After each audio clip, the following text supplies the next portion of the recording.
Donc c'est un heureux revoir depuis le 19 novembre, je crois, la journée ou le jour où j'ai été désigné. Nous avons derrière nous notre premier Conseil européen, quoique c'est un Conseil informel. J'avais pris l'initiative de le convoquer dès le 10 décembre pour discuter de la stratégie économique, parce que les chefs de gouvernement et les chefs d'État considèrent qu'on doit se pencher vraiment sur le moyen et sur le long terme, qu'on doit s'occuper encore davantage des préoccupations, des soucis des gens, et donc la croissance économique et l'emploi qui en découle. C'est extrêmement important. Donc, ils étaient tous d'accord à partir du 10 décembre d'avoir un conseil spécial consacré à cela. Malheureusement, les événements en décident souvent autrement et ce qu'on avait bien préparé, la Commission européenne et moi-même, la stratégie économique est un petit peu devenu à l'arrière-plan à cause des évolutions dans l'eurozone, ce qui me rappelle d'ailleurs un mot de l'ancien Premier ministre Harold Macmillan il y a 40 ans. Il disait à un jeune homme, qu'est-ce qui est le plus gênant dans la vie politique? Il disait, events, my dear, events. Et ce sont des événements-là qui nous ont portés, disons, devant un changement de l'agenda. Mais je voudrais d'abord faire la remarque que nous nous sommes donc réunis sous le nouveau, sous le traité de Lisbonne, et certainement après le 1er janvier, jour où j'ai pris mes fonctions d'une façon officielle. Nous avons discuté ce matin surtout, comme je l'ai dit, de la crise dans l'eurozone. Ça va maintenant? La crise dans l'eurozone.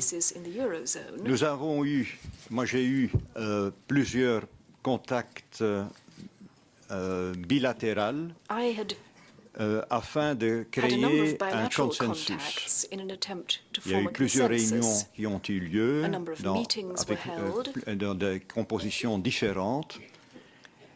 Et j'ai soumis ce consensus qui s'est dégagé au Conseil européen, bien sûr informel, des 27, en présence aussi du président de la Banque centrale européenne.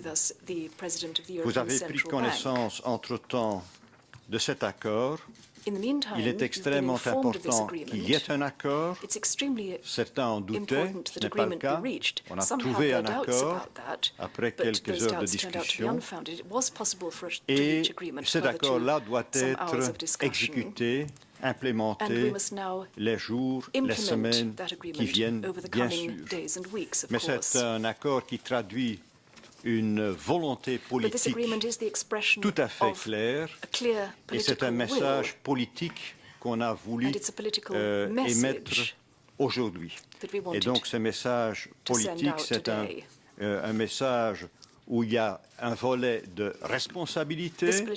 Le gouvernement grec prend des responsabilités quant à l'assainissement de ses finances publiques. Et c'est un engagement politique aussi de solidarité au cas où ça serait nécessaire. Ce n'est pas nécessaire aujourd'hui. Mais donc vous avez eu connaissance de ce texte-là. We have discussed the economic strategy for growth and for jobs.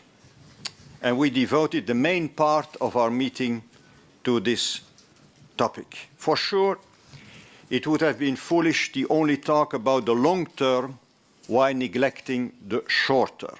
Therefore, we dealt with the short term first. But it would be just as foolish as even irresponsible to neglect the long term. The fact that many of the short term problems arise in the first place because not enough attention was paid to long-term structural reform, is a clear evidence of all this.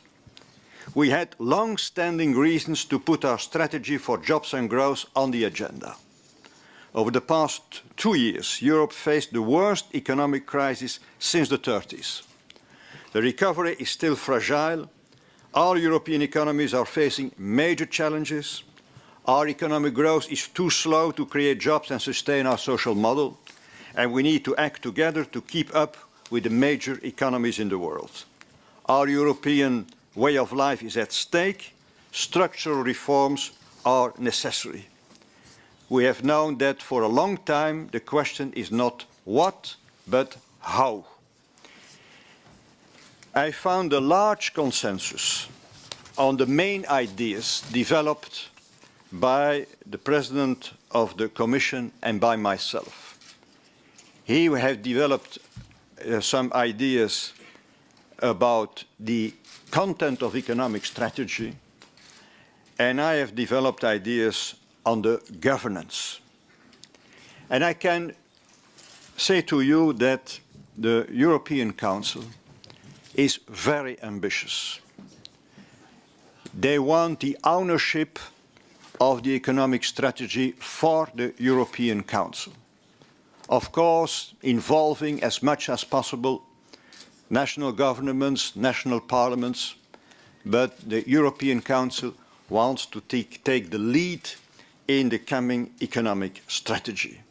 I felt this ambition very strongly during Holden meeting. That was also clear when a lot of members of the Council asked for more meetings of the Council. And I proposed, not for the coming months, but to the end of the year, that the Council will gather regularly, if it depends on me, each month, as a council that can work on a lot of topics, because that is also the translation of our ambition.